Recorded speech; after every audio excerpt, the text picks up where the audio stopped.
Vuoi assaggiare una birra dove al suo interno scopri la specialità tipica friulana? Lumi Beer, il prodotto ricavato in 20 ettari di terreno coltivato orzodistico, biodiversità, performance ambientale. Lumi Beer nelle sue 5 versioni disponibili, 4 per consumo veloce e dissetante e la versione Magnum per intenditori.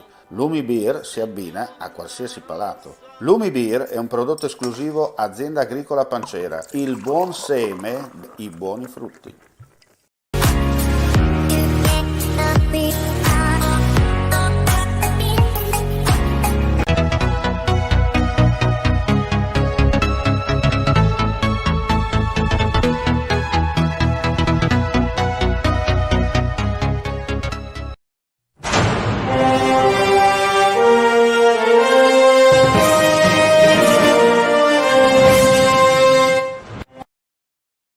Un cordiale saluto gentili amici e amiche alla visione all'ascolto, ben ritrovati dunque con la prima edizione del nostro audio video giornale.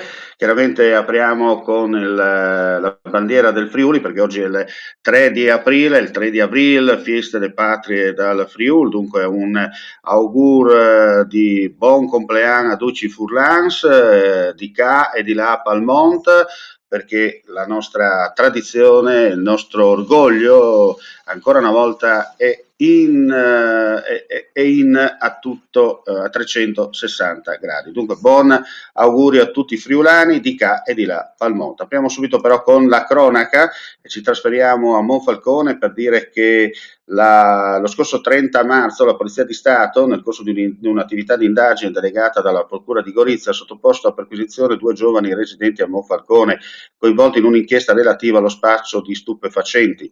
Il personale della Polizia Anticrimine del Commissariato del Pubblica Sicurezza di Monfalcone ha sorpreso un 29enne rumeno e una 22enne italiana, disoccupati e conviventi nel centro città, in possesso di 110 grammi di cocaina, sostanze per tagliare lo stupefacente, bilancini di precisione, involucri per il confezionamento delle dosi, 7 grammi di marijuana e 13.500 euro in contanti. Al termine delle operazioni, i 2 giovani sono stati tratti in arresto e associati rispettivamente presso la casa circondariale di Gorizia, l'uomo, e Trieste, la donna.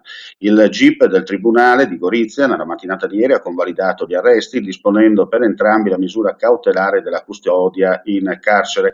Sono in corso, nel frattempo, mirate indagini tese a risalire alla provenienza dello stupefacente sequestrato, il cui valore ammonta a 10.000 euro. Restiamo in tema, ma ci spostiamo però in provincia di Pordenone per dire che un uomo di 73 anni, albanese, residente a Vajont, è stato arrestato dalla polizia di Pordenone perché deve espiare una condanna di 2 anni e un mese di reclusione per spaccio di cocaina. L'ordine di esecuzione per la carcerazione deriva dall'ordinanza del Tribunale di sorveglianza di Trieste. L'albanese nel novembre 2018 è rimasto coinvolto in un'attività investigativa finalizzata a contrastare il traffico di sostanze stupefacenti, nel corso della quale 2 suoi connazionali sono stati trovati in possesso di una ventina di grammi di cocaina. Nel proseguo dell'operazione veniva effettuata una perquisizione domiciliare nella sua abitazione che consentiva di rinvenire e sequestrare ulteriori 300 grammi di cocaina purissima e 100 di sostanza da taglio. E adesso ci trasferiamo in Carnia perché continuano chiaramente le operazioni in merito allo spegnimento del fuoco in corso nella zona di Tolmezzo. Infatti, coordinate dal personale del Corpo Forestale Regionale del Friuli Venezia Giulia, sono in corso le operazioni di bonifica del vasto incendio boschivo in atto dal primo pomeriggio di ieri nella zona di Pisebus tra Tolmezzo e Amaro. Sono impegnate nelle operazioni squadre di terra dei Vigili del Fuoco, del Corpo Forestale Regionale e i volontari dell'antincendio boschivo della Protezione Civile Regionale. Alle operazioni concorrono anche 2 elicotteri regionali e 2 Canadair del Corpo Nazionale dei Vigili del Fuoco.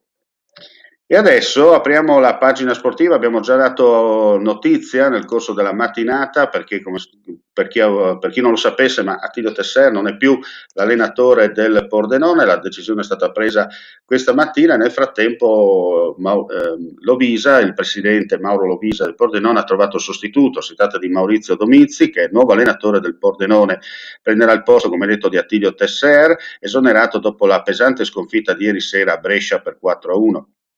Domizzi, ha dichiarato Lovisa, può dare alla squadra la scossa che tutti noi attendiamo.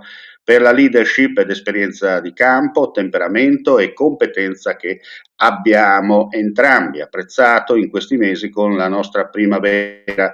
Per preparare al meglio la fondamentale gara di lunedì prossimo, conoscere il nuovo staff e ritrovare il giusto spirito, la squadra andrà in ritiro già dalla serata. Domizzi, da calciatore, ha militato in Serie A con Udinese e Napoli, sarà coadiuvato in panchina da Andrea Toffolo come allenatore in seconda e Filippo Cristante come collaboratore tecnico.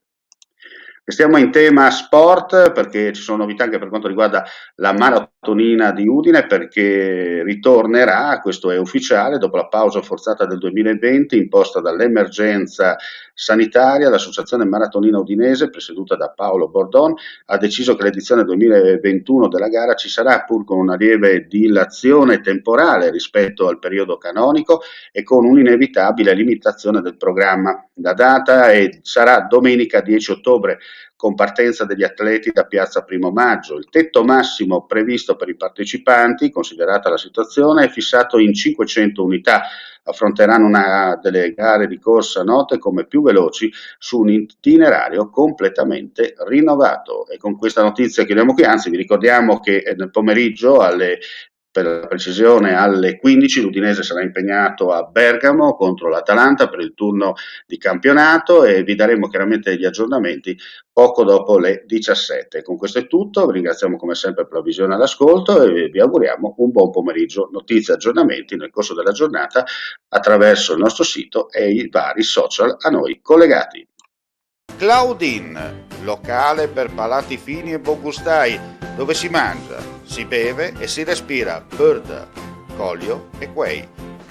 Sono Claudia Zano, la titolare, e vi aspetto per le mie specialità. Cosa aspettate? Claudin, food, wine, music e sei in pole position.